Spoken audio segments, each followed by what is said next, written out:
This is centralized air conditioning. It's not working. The condenser fan motor blower is not working. The compressor is not running. Check the power supply from the line side of the relay.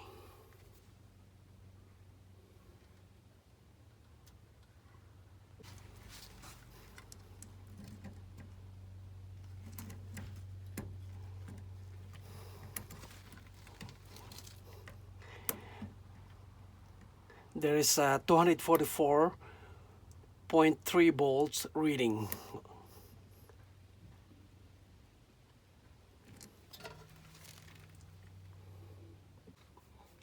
Shuts off the main power supply of the AC unit and check the starting capacitor of the compressor.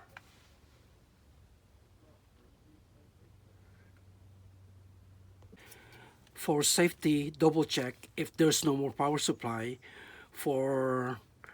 before working on the AC unit.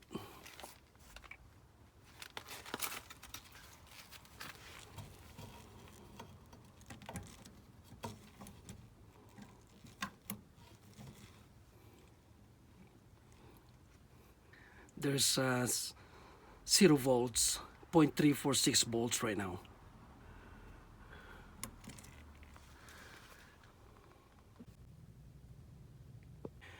Disconnect the wiring connections of the capacitor.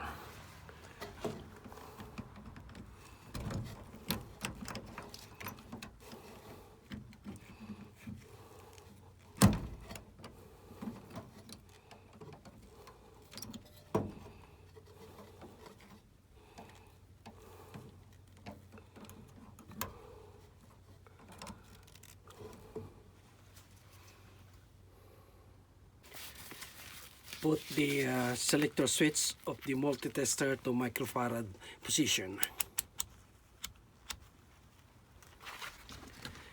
And check the reading of the capacitor.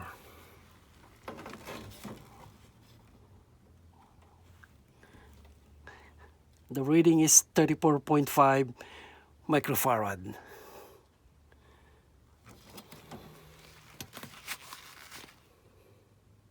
The value of the capacitor is 35 microfarad. So the capacitor is working. Put the multi-tester to ohms selector switch.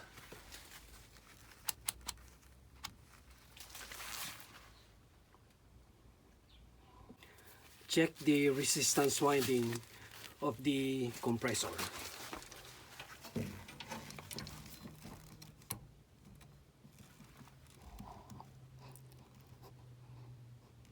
0.8 ohms, 4.6 ohms,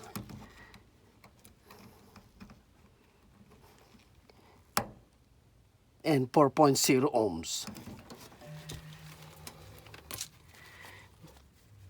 The resistance winding for the compressor is okay.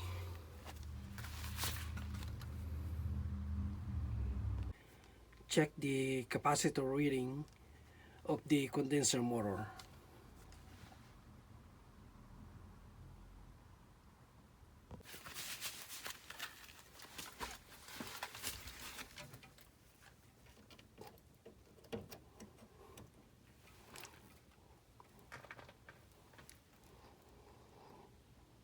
It's open load OL. The capacitor is not working.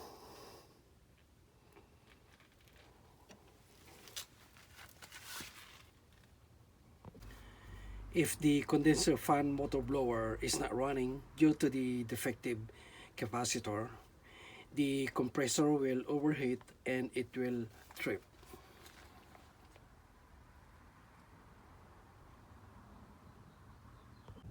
The reading is 5.02 microfarad.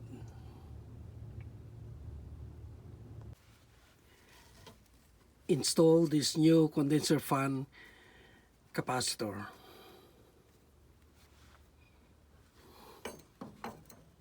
replace this old relay for preventive maintenance.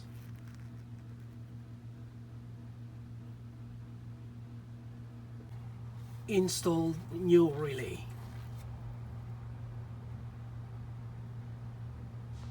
Switch on the main power breaker.